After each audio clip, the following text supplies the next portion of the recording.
And good evening, baseball fans, and welcome to a brand new episode of the Bullpen Bulletin here on IE Sports Radio, your direct feed for all that is sports. We've got a jam-packed show for you tonight, lots of baseball to talk about, of course. But first, I have to introduce my co-host, who, if you are a fan of the neutral zone here on IE Sports Radio, you would recognize this guy. Or if you're a fan of any show here on IE Sports Radio, you have probably seen him pop on. He is a diehard through and through. It is Freddie B back for another round. Good evening, sir. How are you? Hey, I'm doing great, Mike. Thank you so much again for that introduction. I'm doing fantastic. Yeah, we're a tenth of the way through this baseball season already. Can you believe that? Only about 146 games left to go. Yeah, only that much. Yeah, not just a cakewalk. Just a light stroll in the park for the rest of the baseball season. Yeah, I mean, look, we talked about it all last year too. We know it's a grueling grind getting through. Once you get to game 90, you're like, oh my gosh. Oh, yeah. Starting to kind of want it to end a little bit, maybe just a smidge, not sure. Before we dive into it, of course, be sure to follow us on X, Instagram, Facebook, and TikTok, and YouTube at IE Sports Radio. And if you're a fan of the show, or a fan of us in particular, please give us a follow on social media. You can follow yours truly on X at IESR_DMV, and you can follow Freddie at FreddieB_sports. And with that, let's get right into it with our typical score update.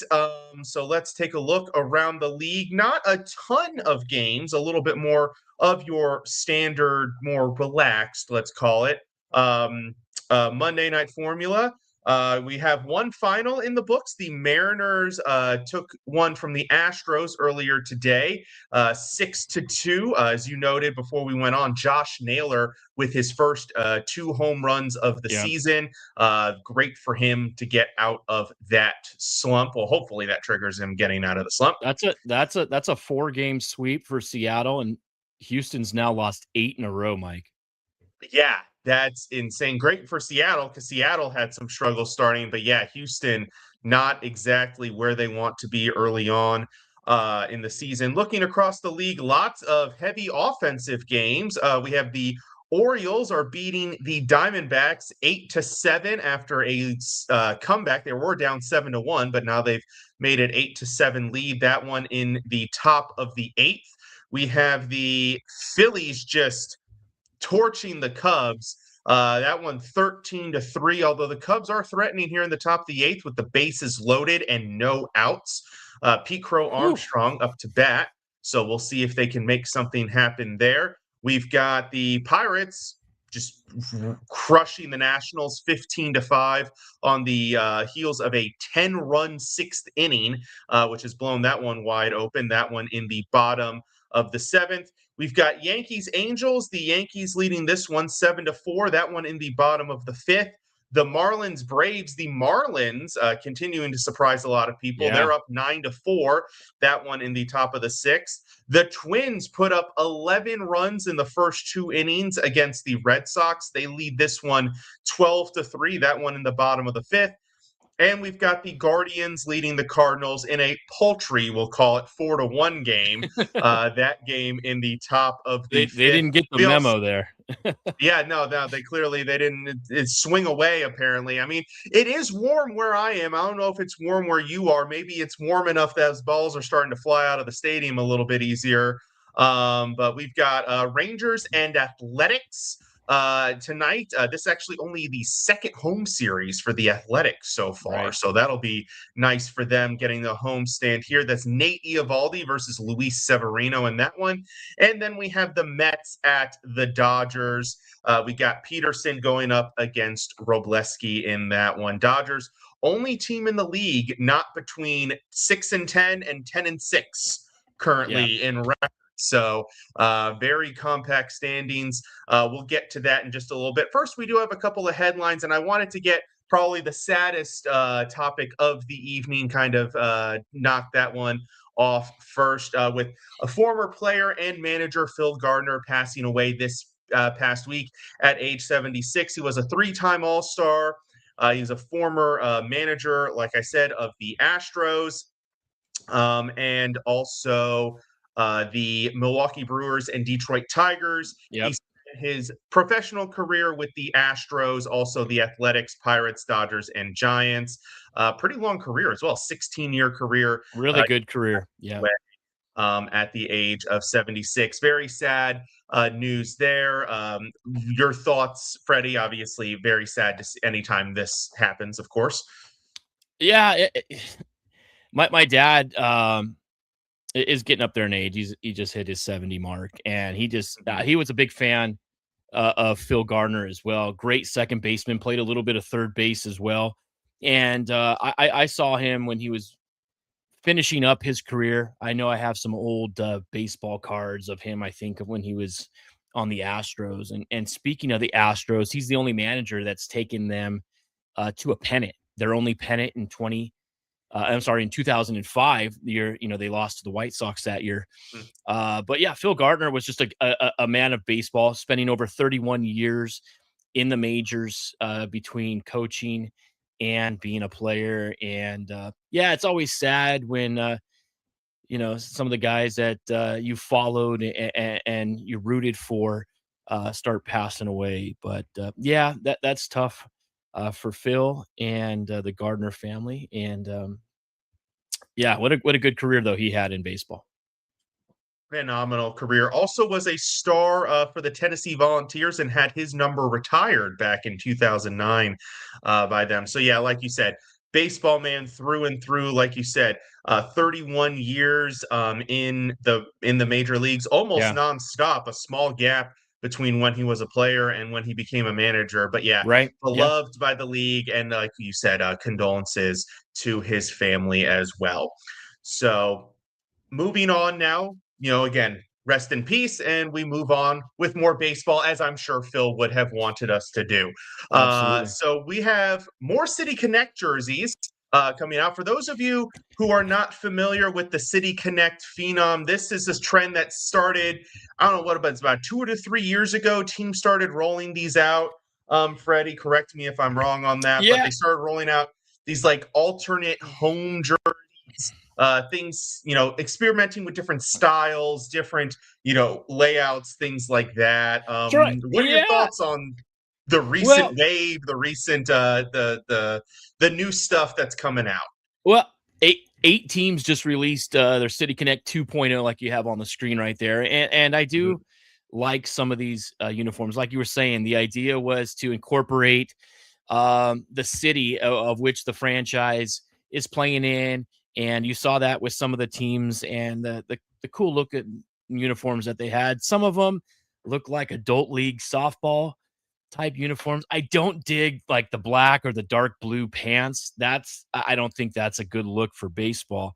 But yeah, there were some really cool uniforms. I'm really excited and glad what the Padres did. They changed up those mint and pink with a little bit of yellow on their uniforms. The hats were cool. I love the pink hat or the mint hat. But now they've gone to something a little bit more traditional looking, incorporating some really good colors and adding that Dia de los Muertos theme to it as well.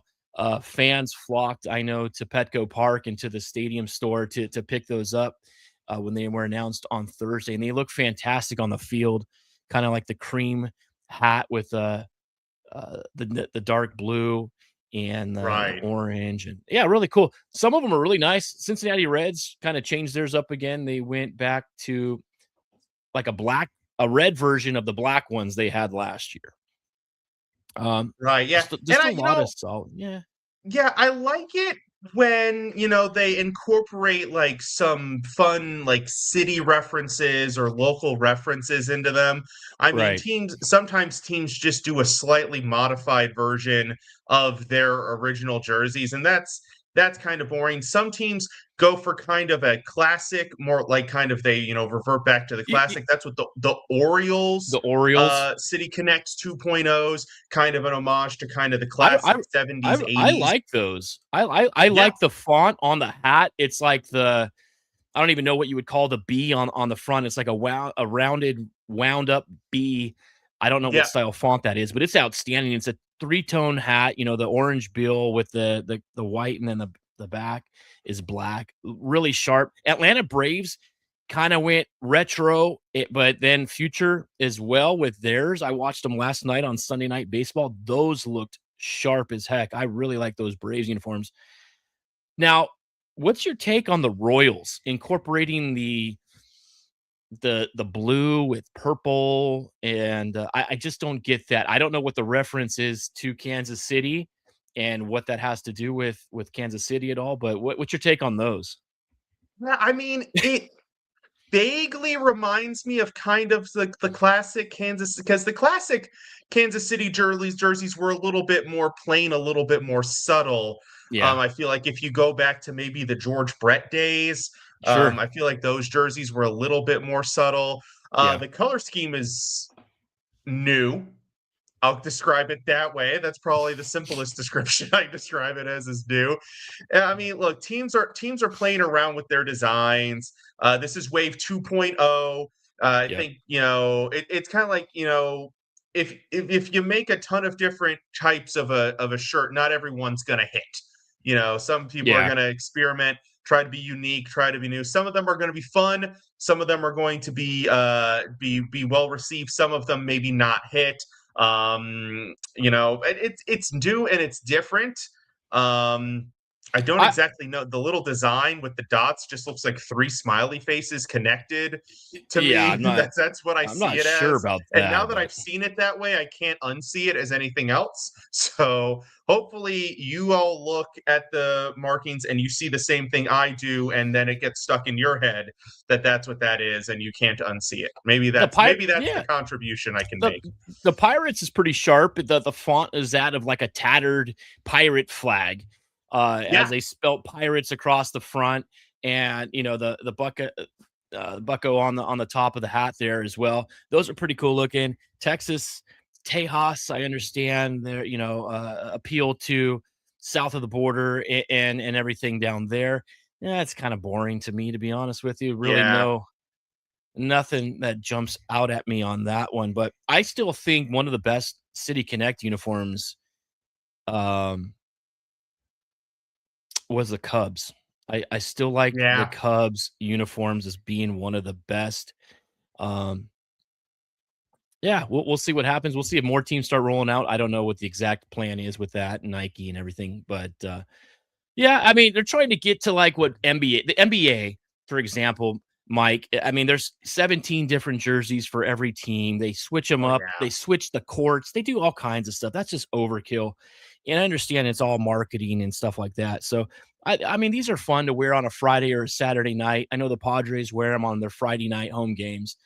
Right. And they look fantastic. I'll probably be wearing the hat on next week's show if I can find one soon enough. Well, there you go. There you go. I think there was a joke with the Orioles. I think it was maybe 2024. It was the curse of the City Connect jerseys. Oh, There was a streak where and this was when the Orioles were in that hot streak kind of a little bit, where okay. most a disproportionate number of their losses came while they were in City Connect jerseys. Like they had a losing record in the City Don't Connect, wear them. Oh, do you remember? a Yeah. very winning record elsewhere. So that Do was you fun. But remember? yeah, and I agree with your sentiment. It's fun. Don't overkill it. Let's Do you not re have Yeah. 27 different City Connect jerseys over time. Make a couple here and there, move on. I'm Overdo more it of a too much. simple jersey design person. I mean, I think that the best uniform in all of baseball is the St. Louis Cardinals. I think Mm, everything about the Cardinals. Yeah, I mean, even yeah. when they wear those baby blues, they're just so there's something about them. They're so appealing. Just the font, they're neat. They're tight. I love them.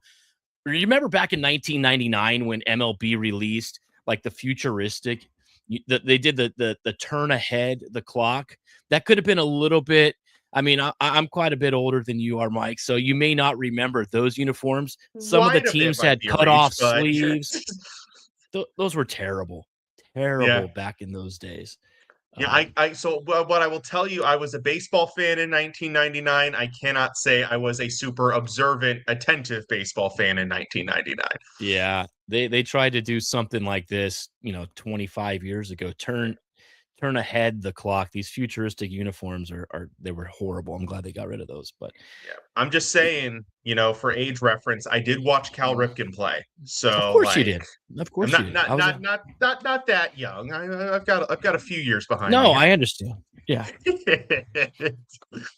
All right, but yeah, City Connects again. Back to my point. Love them. Don't go and also I feel like if you do too many, now it's just like a cash grab. You're just trying to make people buy as many jerseys as they possibly can Well, I mean, and the get more stuff money out of them. cheap either. I mean, an MLB jersey like on MLB.com, $300 a hat, a Yeah, fitted that feels about fitted right. hat. Yeah. You're looking at about 50 to $55 for a Hmm. fitted hat. I was buying them and I thought they were expensive when they were 30, and then they start going up to 40. I mean, it's kind of outrageous spending almost $60 for a hat. And I mean, Yeah, you take a that's a look bit around my absurd. house, I've got probably 100 hats. It's a sickness I've got. Yeah, well, everybody needs a hobby and what do they a vice? Yeah, Yeah, there are worse things that you could be collecting that's than true. baseball hats. It's a That's good true. one. Now to some action, we'll call it. The Angels Braves had a bit of a slugfest this past weekend, and no, I Man, wasn't talking about with the bats. I'm talking about with the fists.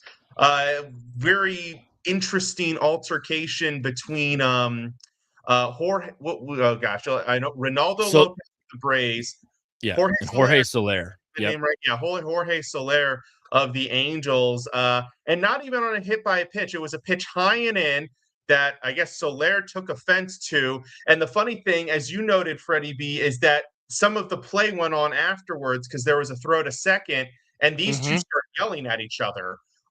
Break it down, kind of how it all played out for us, Freddie. It, it, I don't even know what started it. I mean, it was a pitch that was up and in. Noah Shanaway was on first base. He was stealing second, so the throw goes down to second base. And Soler's just standing in the box, just kind of staring down Lopez. And then Lopez throws his arms out. They're talking, back and forth at each other. And then Soler takes off towards the mound, and both guys are going, doing all that fake, their thug, action there, trying to be all Right. tough, right? It actually got pretty good. There were some punches thrown in this, including a punch by Lopez with ball in hand that Hmm. just missed hitting Soler in the face. I think it may have nicked him on the ear flap. But yeah, that was pretty crazy. It went on, down the first baseline for a little bit. A pretty good fight, first one of the season. I always love those. Yeah. If you can go to a game and see a bench clearing brawl, those are always fun. Now, I Yeah. think I know Soler was going to appeal some of the games on that suspension. He got I think it was 10. Was it 10 games? 7 games? I don't know for sure what it turned out to be, but Lopez also got the same. And if you think about it, if you're a pitcher, you only start one in every 5 days. So Right. it doesn't really add apples to apples when you dish out these suspensions. So I think they should have reduced it for Soler to about 3 games. I think should be good, but yeah, it's good. And these two teams, I mean, on opposite ends of the coast, they're not really going to see each other. There's no rivalry between them. I just don't know what sparked it other than, a high and tight pitch and then some words exchanged between the two. Yeah. Yeah, really, yeah, didn't seem like anything really sparked it. Also didn't really give 10-game suspension vibes off of the action. I mean, yeah, it No. was it was a brouhaha. There were some punches thrown, but 10 games felt a bit much for an altercation that was felled fairly quickly. And I will forever remember um I forget there was a brawl that broke out, and this was many years ago now. We're talking probably going 15 years back. And Baseball Tonight did a breakdown on proper brawl procedure Oh, nice. for the pitchers. And so the logic is apparently if you're on the defensive team and the pitcher, um, there's action that's supposed to happen. The corner infielders, who are typically your two beefiest guys, are supposed Right. come straight in. They're supposed to be coming in from the sides. As the pitcher, your strategy is you are supposed to fade. Now, I know this is tough to do in the heat of the moment, but Yes. you're supposed to fade to whichever side is the veteran guy, whoever's the more veteran guy. So if you have a veteran first base that's been around the league a while, you're supposed to go to your first base side because Okay. they draw the hitter in that guy's direction. And then the first baseman's supposed to come in and take out the hitter charging. And then everybody dog piles and everybody eventually breaks up. I did notice that there was not necessarily some proper brawl etiquette happening in this one, part of which is probably because Lopez wasn't exactly trying to evade No, he wanted it. He contest. wanted the He smoke. was Yeah. trying to get it. But it felt like it took the defense an extra step to get there. And I've seen that happen before. And I'm not saying that this is Ronaldo Lopez's opinion of his teammates' opinion of him, but I've seen it happen before where teams aren't necessarily a huge fan of the pitcher and they let a couple things happen before they come in. Like they let the batter get in a couple of swings. I've even seen it where like the batter charged and the catcher has stood up, paused for like a solid 2 seconds, and then you go. charged in. He's like, "Well, no, I'm not That's getting on in you, on bro." that." Yeah. You know what? And I've also seen it where, on the flip side, where the batter's coming in and the team is like immediately, like they're all there and they're just pouncing on the guy. And it takes his team, because of course he's on an island. Best case scenario, he's got a couple of guys on base or the first and third base coach who can get out quickly to help him. Otherwise, he's basically on an island. And I've seen guys be alone for a solid 3 to 4 seconds before the first helper comes in too. I remember there was an altercation with Niger Morgan, if you remember that name. He was a center fielder for the Nats. Very famous altercation with him where he flipped off the crowd afterwards, which I don't know what the heck his problem was there. But he charged the mound and he was immediately swarmed, and it was a solid 4 seconds before the next Nat was there to try to pull him out. It was like, no, Niger, no, don't, but everybody was ready to pummel him. So that's funny. The thing about bench clearing brawls like that, and it's so dumb, is when the pitchers and everybody from the bullpen start trotting out. I think that they should just start fighting each other somewhere around center field.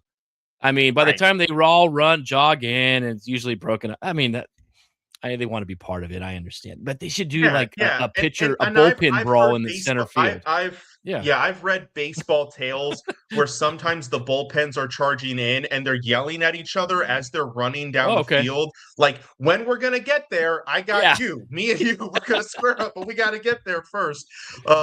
I've also seen funny ones where, because sometimes some stadiums are set up where the bullpen tunnel is the same for both teams. Yeah. So but they both have to politely let each other out. Let each other through the gate. Yep. And then run down to get the fight. So that's awesome. That's where you just get some of the funny stories. Hey, speaking of fights, I think it is and brawls between pitchers and the batter. I think the Texas Rangers, I don't know if we already talked about this, but I think the Texas Rangers this year have a giveaway in which they're doing a Nolan Ryan replica bloody jersey from that incident. You remember with him and Robin Ventura back in the day when he had him in the headlock and was going at him. One of the most iconic moments in all of Major League Baseball is that picture with Nolan Ryan still up on the mound pitching with blood on his jersey and blood on his leg. Oh man, that was awesome. And I think I saw that the Rangers are doing that giveaway this year. So that is incredible. That's going to be a good one to get. The backstory, the way Robin Ventura tells that story is he did not want to do that, but they basically told him in the dugout, like, he's going to clunk you and you're going to have to charge the mound. And he was like, I really don't want to charge Nolan Ryan. Oh man, still, I think Ryan was 40 years old at least. I think at the time. I think he was about twice the age of Ventura when that happened. Right. We've got a couple comments in here from Adam Karnick. Sounds like an excuse to just hand out suspensions. Maybe it's the opposite. Maybe it's, hey, if you follow proper brawl etiquette, then you're good. And then chiming in, he'll That never was a good forget one. Carlos Zambrano started jawing with the Reds dugout, and absolutely no one from the Cubs took so much as a step forward to defend him. Yeah, you could probably go all night long with great brawl stories. But now, like in terms of baseball, can you explain how the Cubs are supposed to win when they can't score and they can't pitch? Well, the answer to that is you can't. I don't You think. can't. I don't know. Freddie, what's the formula if you can't score, and can't pitch? Oh man, I don't know. If you can't hit, you got to start going small ball. Maybe I Yeah, don't know. The Cubs are having a really hard time right now. PCA, having a rough kind of go as well. And I don't know where the Cubs are at pitching wise. I mean, we are so early in the season already, but that could be, concerns later on down the road. Right now, they're sitting in last place in the NL Central, but they're only 2 games behind the Pirates. So technically, right. they're not. They're 7-8. They're still in it, but yeah, if you can't hit and you can't pitch, that makes it tough to win ball games. Yeah, that's you better have some damn good defense, I gotta say, just right off the to Yeah, start. But I just think that's a good little segue into our weekend review where we look back at this past week. And Freddie, you had a lot of really good notes on some great stats from this past week, so I'll let you take it away here. Yeah, well, I first of all, the Dodgers were the first team in major leagues this year to hit the 10-win mark. They're 11-4 right now on the season. Max Muncy snapping out of a early season slump, hitting 3 bombs in 1 game. Dodgers bats are rolling. Andy Pages still up there. Um, Mm-hmm. as far as Eyes average, really on a I think he's career. leading. I think he's leading all batting right now as far as average goes. Yep. Shohei Ohtani, 46 game on base streak. Are you kidding me? I mean, he broke Ichiro's Japanese record, which I believe was 44 consecutive games. So yeah, everything's going well for the Dodgers right now. They did lose to the Rangers yesterday, though, in the final game of that series, but they're playing outstanding right now. Chris Bubich, 11 strikeouts for the Royals this week, going, I think, 7 1/3 in his outing. Fantastic outing for him, pitching wise. And as we're on the topic of pitchers, what can you say right now about Angels starter Jose Soriano? Just He the other night, he's great. Yeah. went 7 innings again, 10 strikeouts against the Reds, who are a pretty solid offensive team so far this season. At least on the road, the Reds have been very good. This season, though, 27 innings. He's only given up 1 earned run. He's only given up 9 hits. And he's the first pitcher in MLB to at least go 6 innings in his first 4 starts with giving up 4 or less hits and 1 or fewer runs. He's also striking out over 5 a game as well. Fantastic for the Angels. They were looking for somebody who can be the ace of this team, and Soriano is doing great right now. And he's pitched against really good teams already this year. He shut down the Braves in that Chris Yep. Sale matchup, the first game of that series. And then just again the other night, a fantastic game for him. Touched upon the Astros. They were on a 7-game losing streak, lose again today to Seattle. Now an 8-game losing streak. Start questioning, I think we've seen the end of the Houston run and dominance. I think Seattle Mhm. is now the face of the American League West, but don't, look out for Oakland. The Angels are playing, 500 ball as well. They've been exciting so far this year. My Padres, 10-6, the 3rd best record in all of baseball right now, sitting a game and a half behind the Dodgers. They're starting to go long ball, the 4-game sweep over the Rockies. First 2 games of that series ended in dramatic walk-off fashion with Xander Bogaerts' grand slam in extra innings in the first game, and then Gavin Sheets with a 3-run bomb in the 9th the next night. So the Padres bats are starting to come alive. Unfortunately, Nick Pivetta left the game early yesterday with elbow tightness. We'll see how bad that Mm. injury is. That's never something that you want to have happen when you start talking about, elbows and stuff like that. Just a lot of good baseball again this weekend. We're kind of seeing I think who the better teams are. Well, you could say that in the National League, but in the American League right now, everybody's within like 2 games of each other from top to bottom Right. right now. The Yankees were 7-3, I think, when we talked on last week's show, and then they go on a little bit of a skid. They're Yeah. currently 5 in a tied, I row think, now. right? Yeah.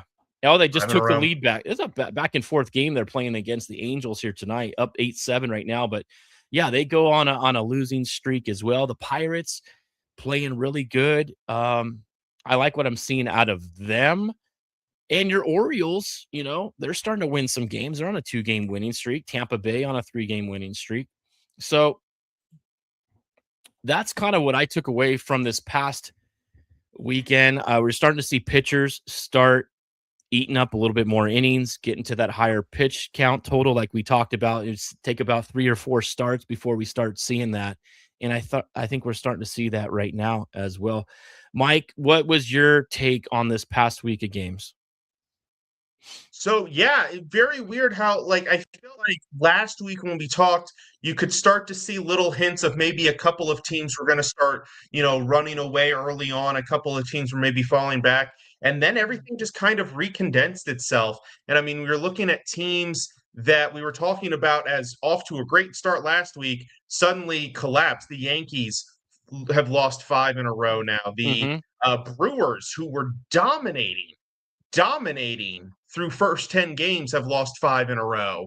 And they've dropped behind the Pirates and the Reds. The Pirates have kept it up. We were talking about them off to a good start. They've kept it going. The Mets have lost 5 in a row. Yeah. They've definitely fallen back. And then you mentioned the Astros. So some of these teams that were off to really good starts have started to fall back. You mentioned my Orioles, winners of now officially 3 straight, as the Arizona game has gone final, and they pulled off the win there. All right. I think they were 3-6 when we last talked about them, and now they're sitting there at 9-7. So Yep. that's a great little comeback. Not just teams, individual players who were off to some early season struggles are starting to pick it up a bit. As Adam notes, Kyle Schwarber, Yeah. who was off to a rough start, he's back up to the 50 homer pace. Gunnar Henderson for the Orioles, who was off to a rough start, he has now hit 6 home runs. So he is back on pace. Other guys starting to pick up their bats. We mentioned Josh Naylor. He's found it a little bit. Cal Raleigh starting to find his bat a little bit. In terms of individual performances, you mentioned Andy Pajes. Great start for him. Also leading the league in RBI, Yeah. which is a great stat for him. And being overshadowed just a smidgen by Soriano, Michael Wacha of the Kansas City Royals. He's off to a great start. He has also only given up 1 run, of course, only in 21 innings, not 27 innings. So, That's still fantastic. there. Yes, still amazing start for him. Whip well under 1, so that's where you want to see. Yep. And another guy who continues to just absolutely blow my mind, blow everybody's mind, Mason Miller, closer for the Royals, or not for the Royals, for the Padres. The Sorry. Padres. Yeah. He has It's now, okay. what did I see now? He has now struck out 19 of the 24 batters he has faced so far this year, or It's just crazy how automatic he is when he's out there. If the Padres can get a lead every night, then they're going to win every game because Miller just shuts down the opposition. They can't hit him at all. It's incredible. I don't know if you've been able to see him, but kid's something special. And I think, that was a move that the Padres had needed to make last year, and it's going to help them this year compete in the NL West. Yep. And my word of the night is paltry, because I'm going to use it again. A paltry 19-1 strikeout to walk ratio Yeah, for Miller so far. So, he's got unbelievable. to pick that up. That one is just unacceptable. Yeah. Well, what you think? You're talking about like some of the surprise hitters right now. Jordan Walker finally, is this the Jordan Walker that we thought we were going to get for the Cardinals? He's leading right now with 7 home runs. Yeah, he's off In to a hot start for sure. Drake Baldwin also off to a really good start, a good hitting catcher for the Braves. He's batting over 300. He's driving in runs as well, and he's got 5 homers. So a couple of surprise names on the list. Brandon Lau, uh, with the Pirates. He's got 6 bombs, 14 RBIs. That's kind of a surprise. Mickey Moniak, 5 homers. Zach Neto, Hmm. 5 homers. I think 4 of Zach Neto's have come to lead off a game already this season. So yeah, he's driving in some runs for the Angels. And Shohei is just getting hot. He only has 10 RBIs, but it's hard to get RBIs when the Dodgers don't really get a lot of guys on base. I mean, everybody can mash on the Dodgers. So you're going to see guys with like almost a 2-to-1 RBI to home run ratio. You know, Right. they're not a team that really manufactures and gets guys on and stuff like that. They play the long ball game. Yep. And then one more guy I wanted to highlight because he's going to be an interesting guy to watch moving forward. And that is Chandler Simpson of the Tampa Bay Rays. The speed's known for his speed, his ability to do damage on the base pass. So far this year, batting 411. And that's not in a small sample size. He has 56 at bats, or I think it's like about six, yeah, so 59 plate appearances, Yeah. batting 411. Now the on-base percentage and the slugging are, you hope for something, proportionally higher. It's 441 on base percentage, 482 slugging, which on its own are good, but in the context of a 411 batting Yeah. are not The great.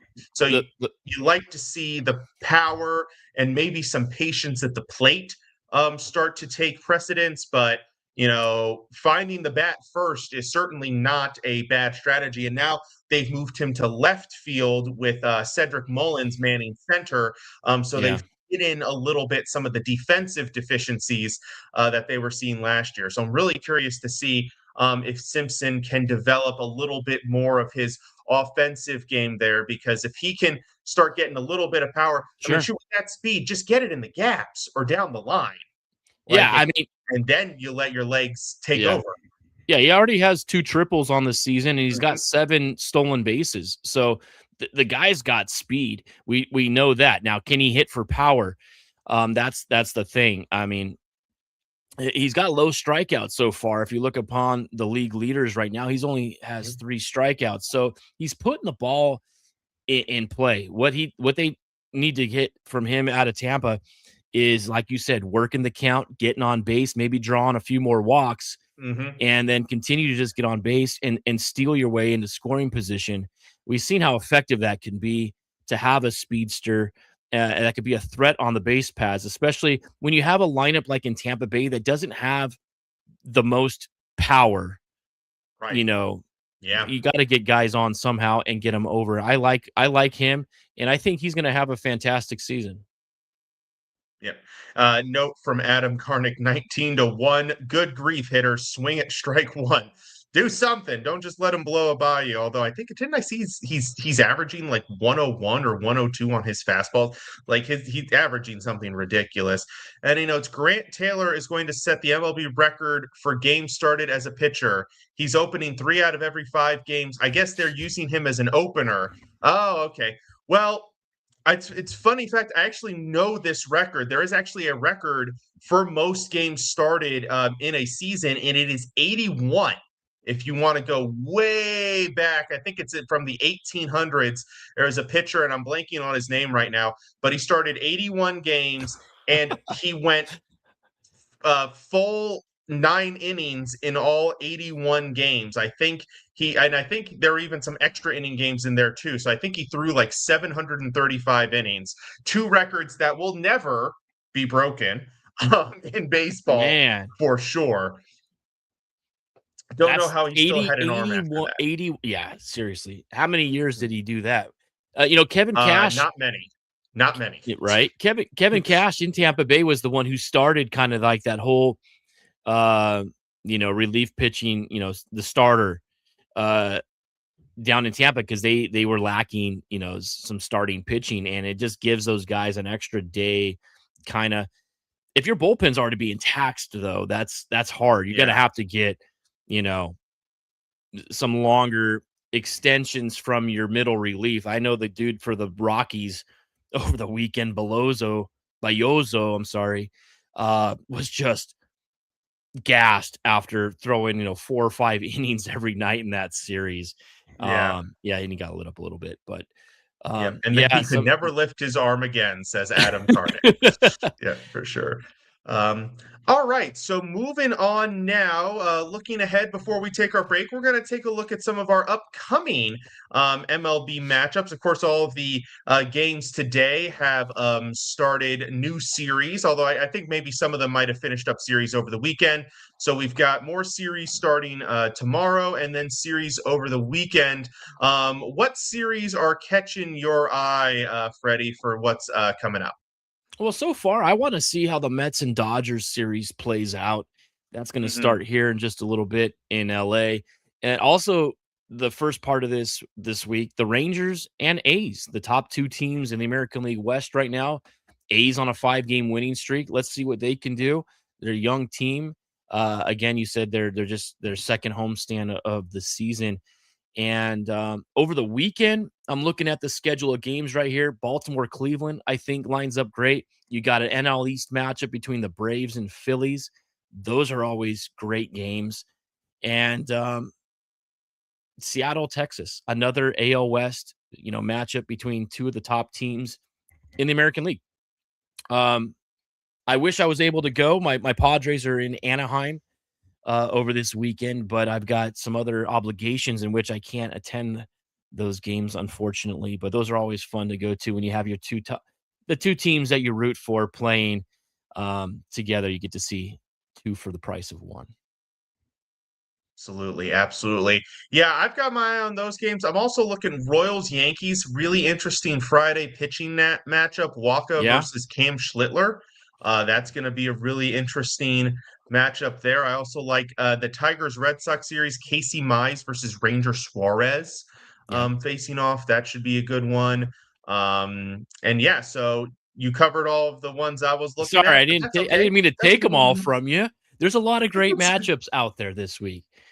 Yep, Scooball going against Brian Bello for the Tigers and Red Sox on um, Saturday. And also, you mentioned the Braves Phillies game: Chris Sale versus Andrew Painter, old guard versus new guard Yeah. potentially in that one. So that should be good there as well. And then speaking of old guard, Max Scherzer going this weekend up against the Diamondbacks, hoping to drop that 9.58 ERA.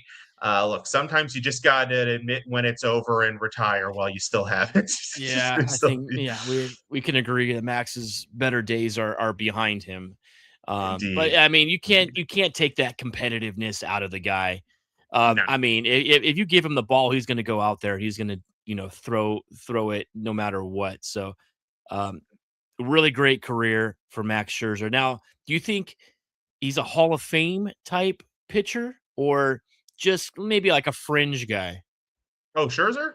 Yeah, Oh, for sure, Hall of Fame, multiple Cy for sure. Youngs, Okay. had some wonderful postseason runs. One of the key pieces in the For the Nats Nationals, postseason sure. run.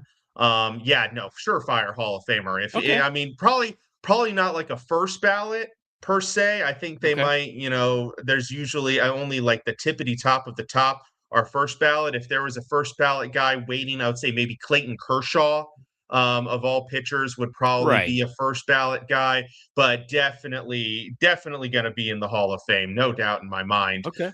That Sh- I agree. Scherzer would. I think Scherzer and there's only a handful of guys that I could even see in the league right now that may even be in the talk of a Hall of Fame career later on Yeah, down the road. It's yeah. Off the top of my head, guys who, if they retired today, I would put in the Hall of Fame. Scherzer would be one. Mike Trout.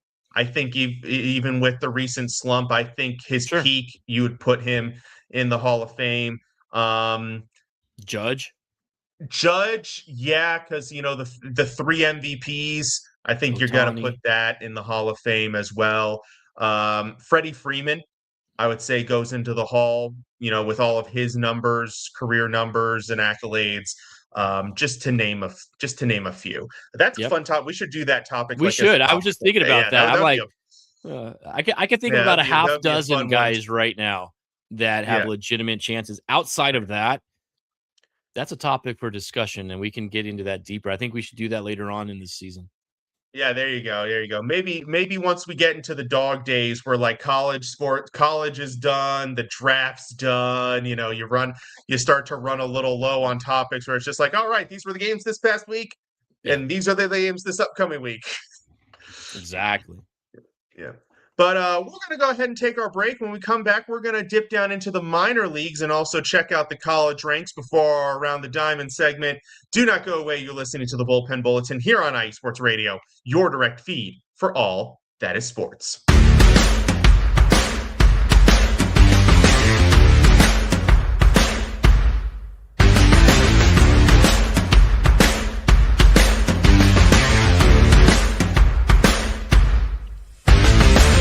IE Sports Radio fans, this show is brought to you by Planet Jerky Premium Brisket Beef Jerky.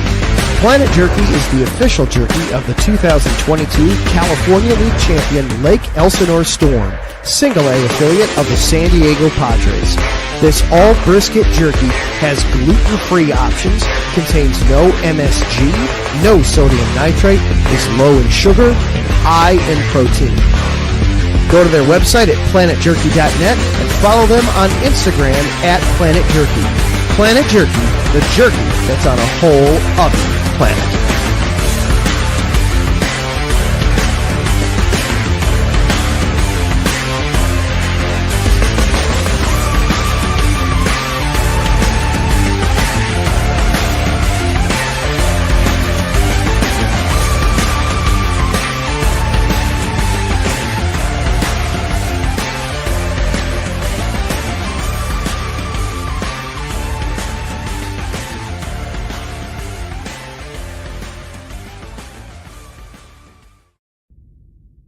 Rise and shine.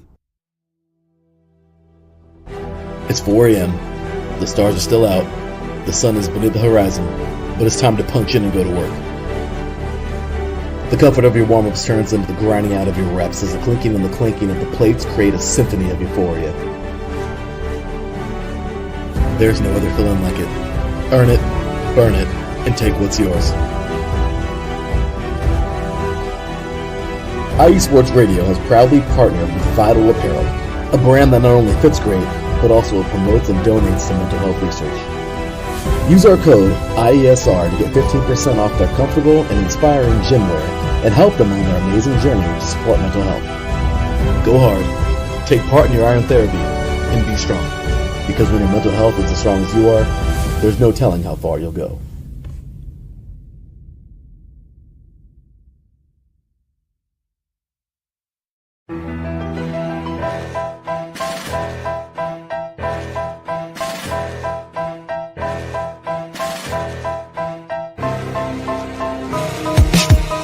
For the last 10 years, IE Sports Radio has been bringing you amazing content ranging from interviewing legendary athletes, coaches, and other authorized media personnel to building tailor-made shows dedicated to all major sports cities around the country.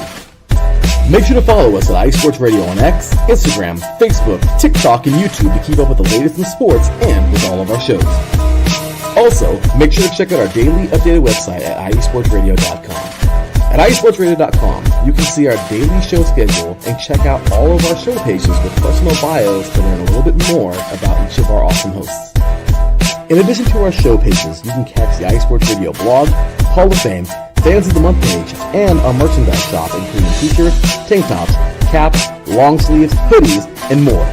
For now over a decade here at IE Sports Radio, we've continued to be by the fans, for the fans, and we thank you all for your support and for making IE Sports Radio your direct feed for all that is sports.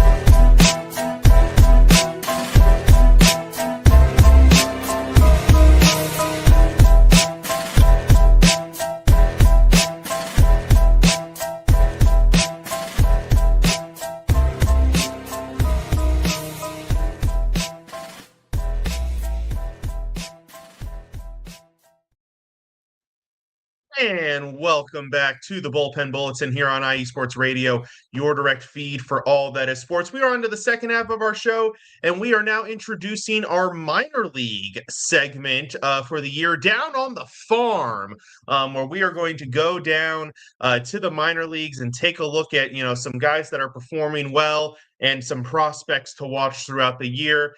So Freddie, take it away, sir. I know you said you had a couple to talk about, so let's talk about it. Yeah, I want to talk about one guy here, single A pitcher for the Pittsburgh Pirates, Seth Rodriguez. Fantastic start to his season. Number one pick, right? A lot of expectation for this kid. I'm sorry, Seth Hernandez. And so far this inning, I'm going to read these stats here. In 7 innings pitched, 15 strikeouts, 1 walk.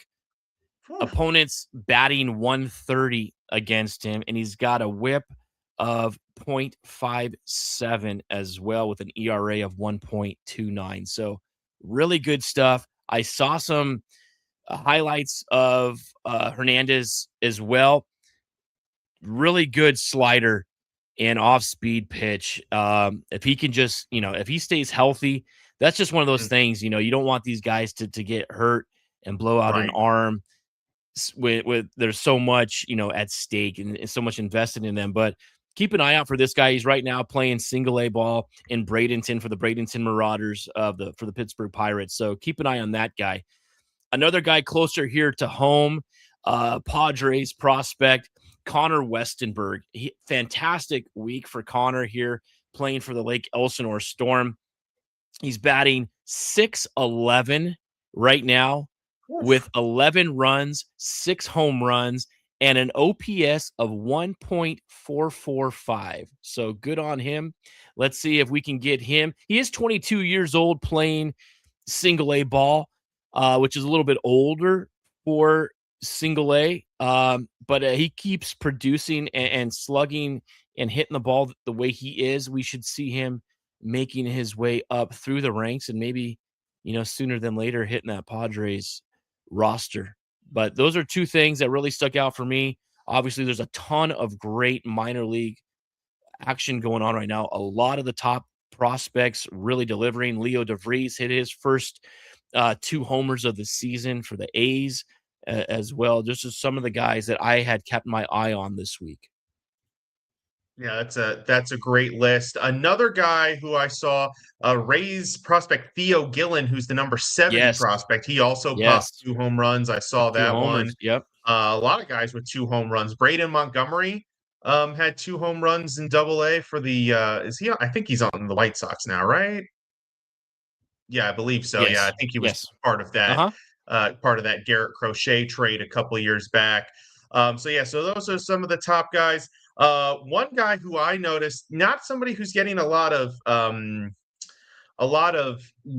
attention right now, but somebody who might start to sneak his way into some top 100 boards, especially if he keeps hitting the way that he's hitting. Ike Irish of the Baltimore Orioles at High A Fredericksburg, batting .333 with a .988 OPS.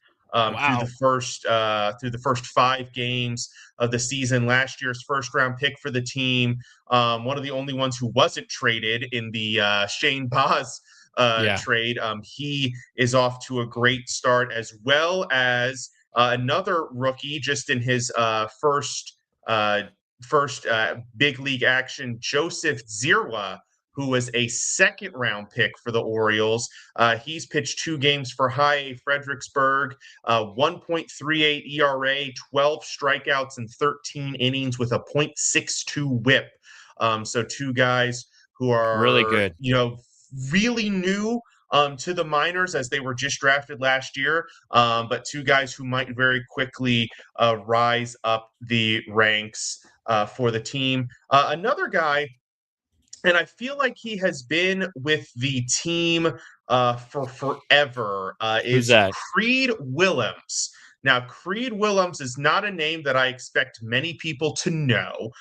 He was an 8th-round pick for the Orioles back in the 2021 draft. So I do feel like I've seen the name forever. He is somehow still only 22 years old, turns 23 in June coming up. In Triple A, has hit 4 home runs in the first 12 games. So showing really great Really pop. good. Yeah. 585 slugging percentage, and a less than 20% strikeout rate. So, a lot of good advanced numbers there. So he's a name. Now, I'm not entirely sure what the Orioles are going to do with him, as he's a catcher first baseman combo. So there's not really a lot of wiggle room in that department for Baltimore, but an interesting name to watch as well. Brian Francione jumping in the chat. Saying the Red Sox look back to normal tonight. Yes, well, I guess he means that in a negative connotation, as they are currently losing now 13-6 to the Twins. By the way, a couple finals we've had as well. Orioles beat the Diamondbacks 9-7. The Pirates finished off the Nationals 16-5. It looks like the Phillies held off a small Cubs rally as they take that one 13-7. And the Rangers and Athletics are now under the way. Rangers 3-run home run from Jake Berger in the first inning. Slap some cheese on that one. 3-0. Yeah, slap some cheese on that bad boy. So now we've talked enough pros. I think we can agree on that. Let's jump down to the college ranks, and we're going to kick it off with baseball, where we had some really good series this past week. Dramatic results. What were some of the takeaways you had from this past week? Some really good games. The Texas A&M series was cut short due to weather for the third game of that series. Ole Miss with a sweep over LSU. That was huge in SEC play. Arkansas with a sweep on the road in Alabama. And Alabama was ranked number 8 at the time. Arkansas 22nd. They're going to move themselves up into the rankings. But I really want to talk about just how good of a team UCLA is right now. I mean, 33-2, swept Rutgers over the weekend. They had a game midweek against Cal State Fullerton here. And on that day, it was, future number 1 overall pick. I think we can all agree on Rock Chalowski hitting 2 bombs on his birthday as well. That guy is just mashing right now. Big pitching performance for the Bruins as well. Logan Redelman had 18 strikeouts in the game against Rutgers, I believe that it was. And the team in total had 30 strikeouts. It was a 14-inning game, and UCLA pitching had 30 strikeouts. So they can hit. They've got great pitching. There's no reason why they're such the most dominant team right now in college baseball. And they're doing awesome right now. Georgia, with a little bit of a slip up over the weekend, they lose 2 out of 3 to non-ranked Florida. So they dropped, I believe, from 2 down to 5. Meanwhile, the other Georgia team that we've talked about, Georgia Tech, still up there. They're at number 2 right now in the country. They've moved up 1 spot from 3 up to 2. But yeah, a good weekend overall of college baseball. North Carolina, big mover. A couple of teams dropping in for the first time. Kansas, they weren't ranked. They're now ranked 18, and we had a couple of teams drop out as well. Yeah, and then Florida jumping up in the rankings after that win over Georgia. By the way, I appreciate your courtesy in not mentioning that Georgia Tech's rise was at the expense of Florida State, who they swept over the weekend. So I appreciate you not drilling that point too home. But yeah, that was probably my most impressive team of the weekend right there. Georgia Tech, just a dominant sweep, especially the last game, winning 17-3, just crushing Florida State. Florida State doesn't drop too far in the rankings. They go down to 8 from 5. I don't know what USC has to do to gain any respect around here. They're sitting at 30-7. I know. Still number 12. It's kind of ridiculous. Who did they play? I didn't see their score. They swept Iowa. Yeah, What'd they you say? swept Iowa. They swept Iowa over the weekend. Okay, so not a marquee team. So No. maybe they will uh maybe they'll get some better matchups here in the near future. Looking ahead, have you had a chance to look ahead at the upcoming game, see if there's any good matchups ahead this weekend? I haven't really looked too far ahead for this weekend, but let's take a look, Mike. We could break this down here. Yep, I'm Florida. seeing UNC and Georgia Tech top 6 matchup. Yeah, So that that's going to be a really you actually big top 3 matchup. Sorry, they hadn't updated the rankings on the and the scores. scores. That's Yeah, 2 versus 3. Whew. that's huge. Yeah, that's going to be a really good matchup there. Florida, Auburn, going to be a good one. LSU, Texas A&M. Yeah, Alabama, US, Texas. yeah, Alabama, Texas, another couple of top 10 teams there.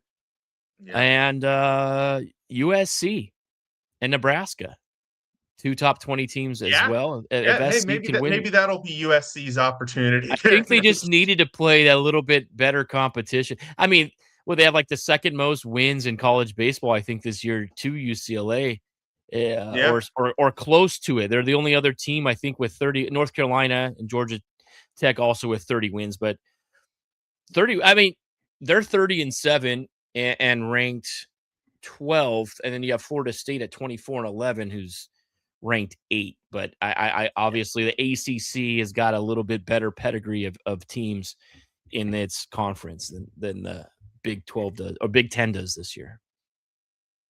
absolutely. Now jumping over to the softball ranks, same setup. Was there any results that stood out to you, sir? Softball was a little quieter, I think, as far as like upsets or anything from this past weekend. A big series was down in Mississippi State in Starksville, where Arkansas took 2 out of 3 from Mississippi State. Arkansas, one of those teams that we've talked about being one of the top all season long. Florida, the easy sweep over South Carolina. They continue doing their thing. What did Tennessee do? I didn't see what they had done this week. Oh, wait. Okay. More shutouts. Took 2 over Kentucky with a 6-0 shutout on Sunday. But yeah, they're really good. Got that fantastic pitching down there. Yeah, nothing too surprising. Mike, did you take anything away from this week on the softball side?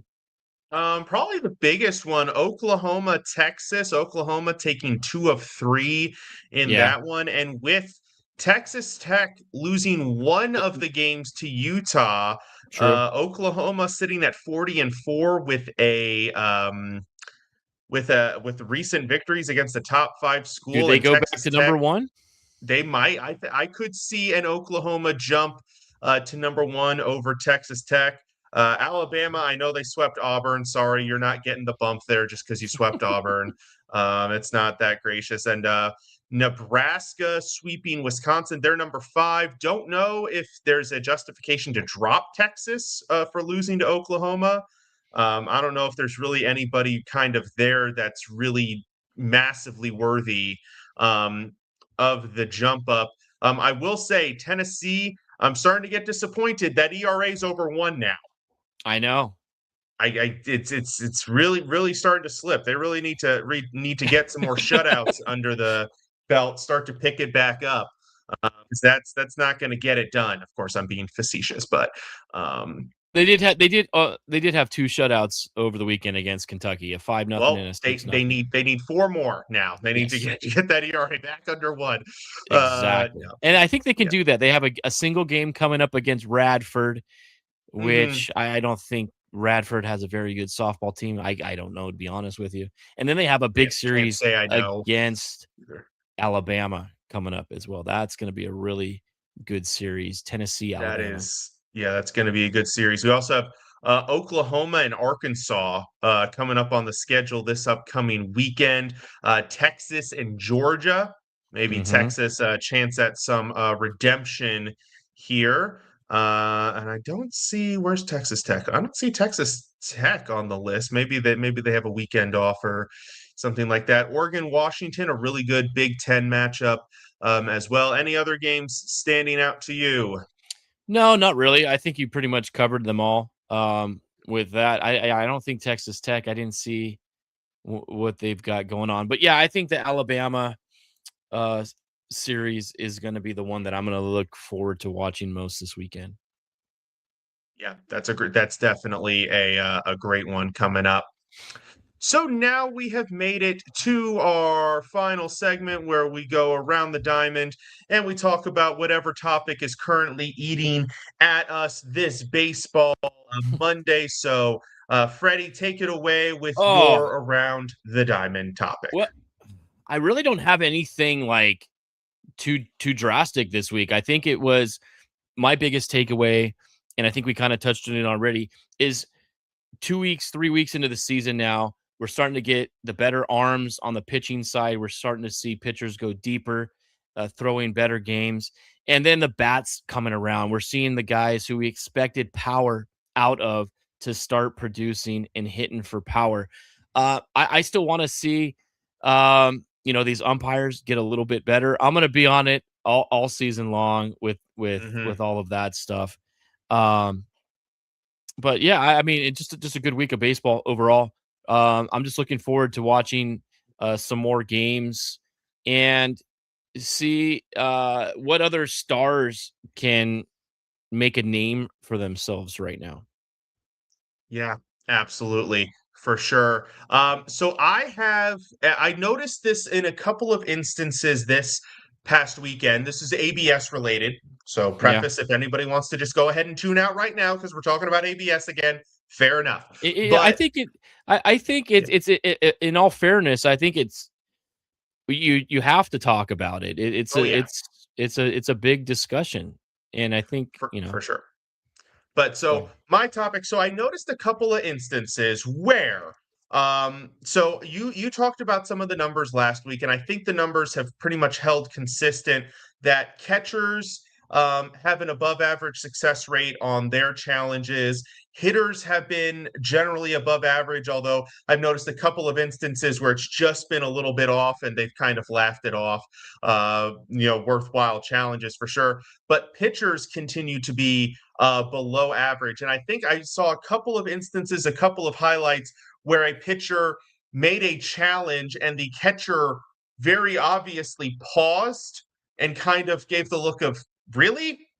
You're sure about that? So I think I've developed. There's an evolutionary ABS rule change that I think should be. Obviously, they're not going to change it midseason, but maybe in the offseason they can propose it, giving the catcher the option to cancel his pitcher's challenge if he thinks his pitcher is being an idiot Ooh.